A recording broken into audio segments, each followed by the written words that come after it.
ভালোই লাগছে, একটু আলাদা আলাদা লাগছে দেখতে, ঠিক আছে। সবাই মানে পড়তে হয়, এটা নিয়ম, বাবার থেকে পড়তে হয়, এটা নিয়ম। ফাইনালি পড়ে যাও।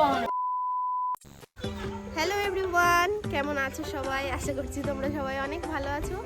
তো দেখো এখন বাজে ঘড়ির কাঁটায় ওই 7:45 মতো, আর আমি কিন্তু বিছানা ছেড়েছি এখন থেকে 1 ঘন্টা আগে, ঠিক আছে। শাশুড়ি মা এই দিনটা অনেকদিন আগে থেকেই আর কি ফিক্সড করে রেখেছি, এই দিন আমাদেরকে দীক্ষা মন্ত্র দেবে। তো সেই কারণে কিন্তু সকালবেলায় উঠে মা সব ঘরটর মানে উঠোন টুটুন লেপে নিয়েছে। একটু দেখাও ওইদিকে।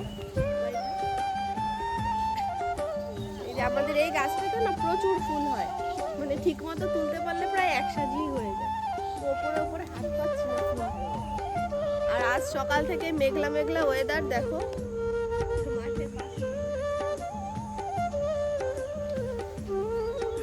আর এদিকে ক্যামেরা কে করে দিচ্ছে দেখবে, এই দেখো তোমাদের দাদা ভাই ব্রাশ করতে করতে আমার ক্যামেরা করে দিচ্ছে। আর এদিকে কিন্তু সকাল সকাল রান্না বান্নার তোড়জোড়ও শুরু হয়ে গেছে, তার কারণ রান্না বান্না কমপ্লিট করার পরে কিন্তু আমাদের দীক্ষা মন্ত্রটা দেওয়া হবে।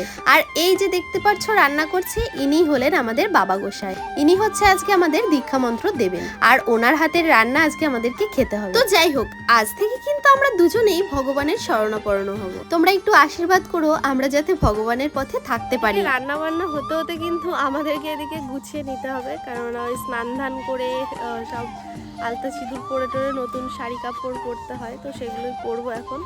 তো চলো এখন স্নান ধান করে রেডি হই, তারপরে আবার তোমাদের সঙ্গে দেখা করছি। তো দেখো আমি কিন্তু এই যে রেডি হয়ে গেছি শাড়ি পরে, আর হচ্ছে স্নান ধান করে শাড়িটা পরলাম।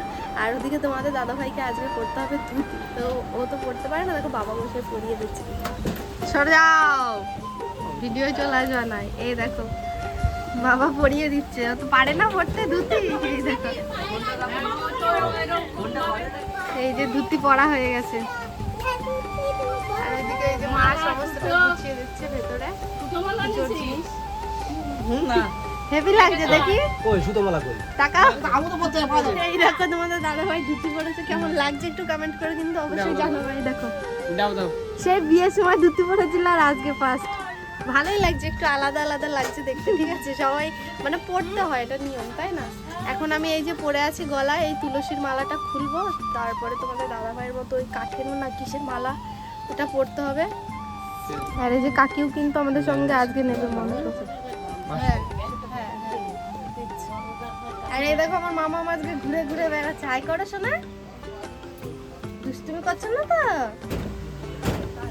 সবার হয়ে গেছে বড়, এবার আমার পালা। বাবার থেকে পড়তে হয়, এটা নিয়ম। ফাইনালি পড়ে যাও। তো ফাইনালি কিন্তু আমাদের গুরু মন্ত্র নেওয়া কমপ্লিট হয়ে গেছে। আর এদিকে কিন্তু আমি মন্ত্র নিতে ঢুকেছি ঘরে, ঠিক সেই সময় দেখছি মানে শুনলাম যে এসেছে দিদি, আর এদিকে রয়েছে মা। এই দেখো বসে রয়েছে, এসে কাজ টাজ করলো, করে ক্লান্ত হয়ে গেছে। কখন এসছো? অনেকক্ষণ এসেছে। এই যে এইদিকে ভাতটা বসানো ছিল, এসে মনে হয় নামিয়েছে, তার আগেই রান্না বান্না হয়ে গেছে। দিদি খিদে পেয়েছে? খিদে পাইনি, গরম লাগছে। গরম। আর এই দেখো আমাদের লুলু ভূত, বাবা হাই করো। দেখো কেমন ঘেমেছে, একটু দেখো। এই দেখো এই দেখো এদিকে ঘোর, মাথা ঘোরা, এই দেখো কেমন ঘেমেছে। আর এদিকে আমাদের শ্রুতি দেখো কি করে বেড়াচ্ছে, এই দেখো কি কি করছে। তো দেখো এখন বাজে ঘড়ির কাঁটায় ওই 2:30-3টে মতো, আর সবে মাত্র খাওয়া দাওয়া করলাম।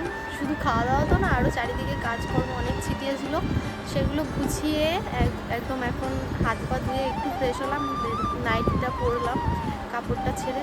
প্রচুর গরম পড়েছে আজকে, দেখো এদিকে এই যে দিদিও নাইটি পরে নিয়েছে। তো চলো আজকের ব্লগটা এখানে এন্ড করছি, আর বেশি লং করছি না, কারণ গরমের মধ্যে আমি ভিডিওটা আর কন্টিনিউ করতে পারছি না। তো চলো আজকের ব্লগটা এখানেই এন্ড করছি, দেখা হচ্ছে নেক্সট কোনো ব্লগে। ততক্ষণে তোমরা সবাই সুস্থ থেকো এবং ভালো থেকো।